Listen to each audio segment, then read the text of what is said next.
നമസ്കാരം. ഇന്ന് പുതിയൊരു പുസ്തകം പരിചയപ്പെടുത്താൻ വേണ്ടിയിട്ടാണ്. ഇന്ന് കഴിഞ്ഞ പുസ്തക റിവ്യൂകൾ പോലെ കൊലപാതകവും കുറ്റാന്വേഷണമൊന്നുമില്ല. ഇന്ന് നല്ല മനസ്സമാധാനമുള്ളൊരു ബുക്ക് പരിചയപ്പെടുത്താമെന്ന് വിചാരിക്കുന്നു. ഇന്ന് ഞാൻ പരിചയപ്പെടുത്താൻ ആഗ്രഹിക്കുന്ന book a monk's guide to clean house and mind. ഇതാണ് പുസ്തകത്തിൻ്റെ പേര്. ഒരു ജാപ്പനീസ് ഓതറാണ് ഷൊക്കി മത്സുമോട്ടോ എന്ന് പറഞ്ഞിട്ട്. പുള്ളി ഒരു ടെമ്പിൾ മോങ്കാണ്. പുള്ളി 2003 മുതൽ കമ്മ്യൂജി എന്ന് പറയുന്ന ടെമ്പിളിലെ ഒരു മോങ്കാണ്. ഇതൊക്കെ പഠിച്ചു വയ്ക്കാൻ കുറച്ച് പാടുപെട്ടു. എന്നാലും അപ്പം പുള്ളി എഴുതിയ ഈ ഒരു പുസ്തകം പറയുന്നത് ഈ ജെൻ മങ്കുകൾ അവർ വീടും മനസ്സും ഒക്കെ ക്ലീനാക്കി വെക്കുകയും അതിലൂടെ എൻലൈറ്റ്മെൻറ്റിലെത്തുന്ന കാര്യങ്ങളൊക്കെ പറയുന്നത് വളരെ സിമ്പിളായിട്ടൊരു ചെറിയ പുസ്തകമാണ്. വളരെ കുറച്ച് കണ്ടൻറ്റേ ഉള്ളൂ, പെട്ടെന്ന് വായിച്ചു തീരും. അപ്പോൾ ഈ പുസ്തകം ഒരു സ്പിരിച്വൽ ബുക്ക് പോലെയാണ്. അപ്പോൾ ഈ സെൽഫ് ഹെൽപ്പ് ബുക്കെന്ന് നമ്മൾ ബ്രോഡ്ലി പറയുമെങ്കിലും എൻ്റെ അഭിപ്രായത്തിൽ സെൽഫ് ഹെൽപ്പ് ബുക്കുകൾ 3-4-5 ടൈപ്പുണ്ട്. സെൽഫ് ഹെൽപ്പ് ഉണ്ട്, സെൽഫ് ഡെവലപ്മെൻ്റ് ഉണ്ട്, സ്പിരിച്വൽ ബുക്കുകളുണ്ട്. അത് നമുക്ക് ജീവിത വിജയം നേടാൻ അല്ലെങ്കിൽ ജീവിതത്തിൽ സഹായിക്കുന്ന പ്രോസസ്സുകൾ, ടെക്നിക്കുകൾ പഠിപ്പിക്കുന്ന സെൽഫ് ഡെവലപ്മെൻറ്റ് പുസ്തകങ്ങൾ. അതുപോലെ സ്പിരിച്വലായിട്ട് നമുക്കൊരു ഇൻറ്റേർണൽ പീസും ഒരു മനസ്സമാധാനമൊക്കെ കിട്ടാൻ വേണ്ടിയിട്ടുള്ള പുസ്തകങ്ങൾ അതൊക്കെയുണ്ട്. അപ്പോൾ ഇതൊരു സ്പിരിച്വൽ ബുക്കിൻ്റെ ഗണത്തിൽ ഉൾപ്പെടുത്താവുന്നൊരു ബുക്കാണ്. അപ്പം ഈ പുസ്തകം ഒരുപക്ഷെ ആദ്യം വായിക്കുമ്പോൾ നമുക്കതിൻ്റെ ഒരു സത്ത ഉൾക്കൊള്ളാൻ പറ്റിയില്ല എന്ന് വരാം. കുങ്ഫു പാണ്ടയിലെ ഡ്രാഗൺ സ്ക്രോള് ആദ്യം പോടെ കയ്യിൽ കിട്ടുന്ന പോലെയാണ്. പുള്ളി ആദ്യം തുറന്നു നോക്കുമ്പോൾ അതിനകത്തൊന്നുമില്ല. പക്ഷേ പതിയെ അതിൽ പുള്ളിയുടെ റിഫ്ലക്ഷൻ കാണുകയും ഡ്രാഗൺ വാരിയർ എന്ന് പറഞ്ഞാൽ നമ്മളെ തന്നെയാണ്, നമ്മളെ കാണുന്ന നമ്മുടെ സീക്രട്ട് എന്ന് പറഞ്ഞാൽ ആ സീക്രട്ട് ഇൻഗ്രീഡിയൻ്റ് എന്ന് പറയുന്നത് ലൈഫിലെ സീക്രട്ട് ഇൻഗ്രീഡിയൻറ്റ് നമ്മൾ തന്നെയാണ് എന്ന് മനസ്സിലാക്കുന്നതൊക്കെയാണ് കുങ്ഫു പാണ്ടയുടെ ഫിലോസഫി. അതുപോലെ ഡ്രാഗൺ സ്ക്രോൾ കിട്ടുമ്പോൾ ആദ്യം മനസ്സിലാകത്തില്ല. ഈ പുസ്തകം ഒരു പരിധിവരെ അതുപോലെ തന്നെയാണ്. ആദ്യം വായിക്കുമ്പോൾ പ്രത്യേകിച്ച് അതിൻ്റെ ഒരു അന്തസത്ത മനസ്സിലായെന്ന് വരത്തില്ല. എന്നിരുന്നാൽ തന്നെയും അത് കിട്ടും. ഈ ഓളങ്ങളില്ലാത്ത വെള്ളത്തിൽ നമ്മുടെ പ്രതിബിംബം നന്നായിട്ട് കാണാൻ പറ്റുന്ന പോലെ നമ്മുടെ മനസ്സിലെ ഓളങ്ങളൊക്കെ പതുക്കെ നിലച്ച് വരുമ്പോൾ അതിനകത്തുള്ള പ്രതിബിംബങ്ങൾ നമുക്ക് നന്നായിട്ട് കാണാൻ പറ്റും. ഇനി പുസ്തകത്തിലോട്ട് വരികയാണെങ്കിൽ ഇത് സംഗതി ജാപ്പനീസ് ബുക്കൊക്കെ ആണെങ്കിൽ ഞാൻ നോക്കി ആമസോൺ ഇന്ത്യയിലും ഉണ്ട്. 270 രൂപയ്ക്ക് മേടിക്കാൻ കിട്ടുന്നുണ്ട്. അപ്പം അതുകൊണ്ട് പെൻഗ്വിൻ ബുക്സാണ് പബ്ലിഷ് ചെയ്തിരിക്കുന്നത്. അപ്പം ഈ പുസ്തകത്തിലോട്ട് വരികയാണെങ്കിൽ അവർ പറയുന്നത് ഒരു ജെൻ മങ്ക് അല്ലെങ്കിൽ ഒരു ടെമ്പിൾ മങ്ക് അവരുടെ ദിവസം തുടങ്ങുന്നത് തന്നെ ക്ലീനിങ്ങിലൂടെയാണ്. അവർ മുഖം കഴുകുകയും എണീക്കുകയും അവർ വളരെ നേരത്തെ ഉറങ്ങി അതിരാവിലെ എണീക്കുന്നവരാണ്. അവർ ദിവസം സ്റ്റാർട്ട് ചെയ്യുന്നു. അതുപോലെ തന്നെ അവർ ക്ഷേത്രവും പരിസരങ്ങളൊക്കെ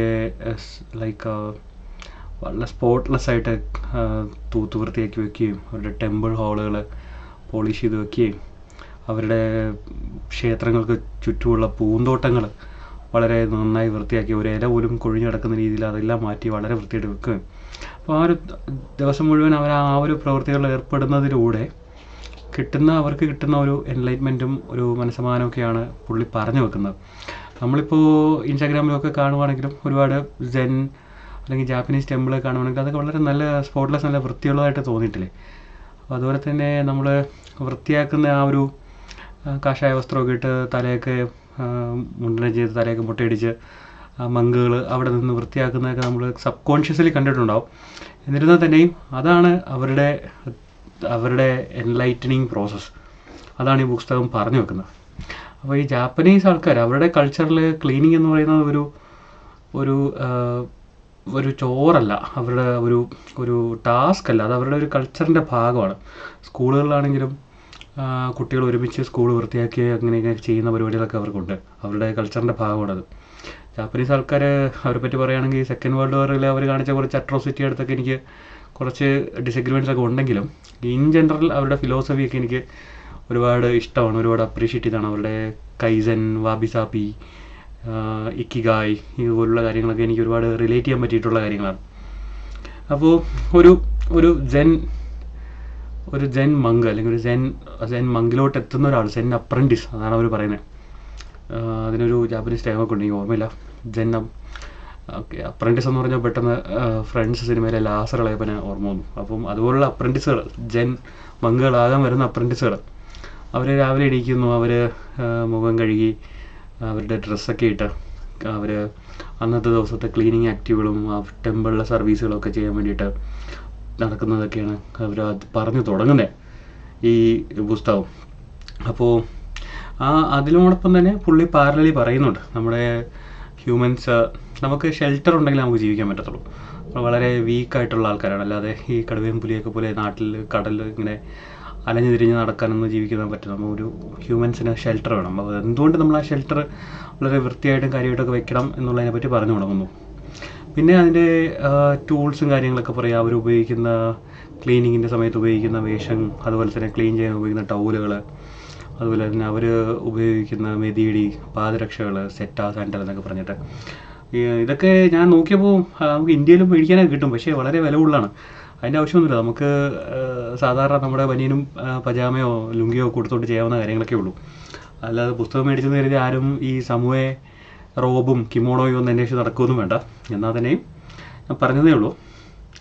പിന്നെ ഓരോ ഏരിയ ക്ലീൻ ചെയ്യുന്നു, അതായത് കിച്ചൺ ക്ലീൻ ചെയ്യുന്നു. അവർ കിച്ചണിൽ തന്നെ അവർ പാലിക്കുന്ന ചെറിയ ചെറിയ കാര്യങ്ങൾ, എന്തെങ്കിലും തുറന്നാൽ അത് അപ്പം തന്നെ അടയ്ക്കുക.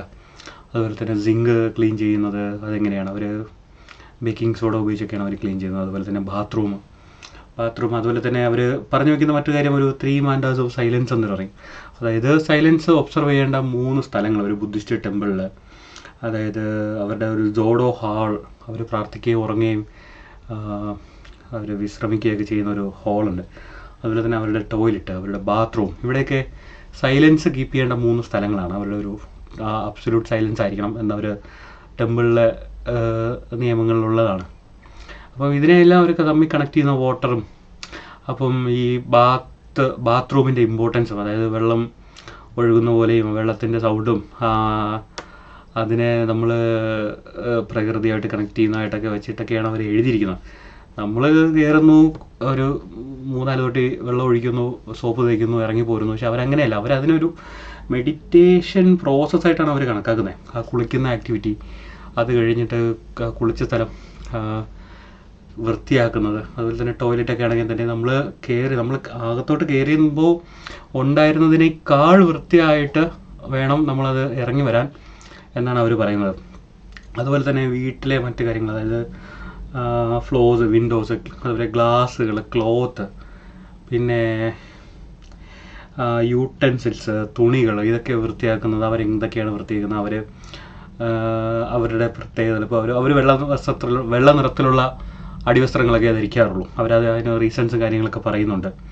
അപ്പോൾ അങ്ങനെയുള്ള ഒരുപാട് കാര്യങ്ങളൊക്കെ പറഞ്ഞും, അതുപോലെ തന്നെ ഓരോ റിപ്പയറുകൾ, മെയിൻ്റനൻസുകൾ. അപ്പോൾ ഈ ബുദ്ധിസ്റ്റ് ക്ഷേത്രങ്ങളിലൊക്കെയുള്ള വിൻഡോസൊക്കെ എന്തോ ഒരു ബാമ്പു പോലുള്ള എന്തോ മെറ്റീരിയൽ കൊണ്ടൊക്കെയാണ് അവർ ഉണ്ടാക്കുന്നത്. അപ്പോൾ അത് ചിലപ്പോൾ കുട്ടികളൊക്കെ വന്ന് അത് കീറുന്നതിനെ പറ്റിയും ഒരു പ്രശ്നമില്ല, അവരത് വീണ്ടും അതിനെ റിപ്പയർ ചെയ്യണം.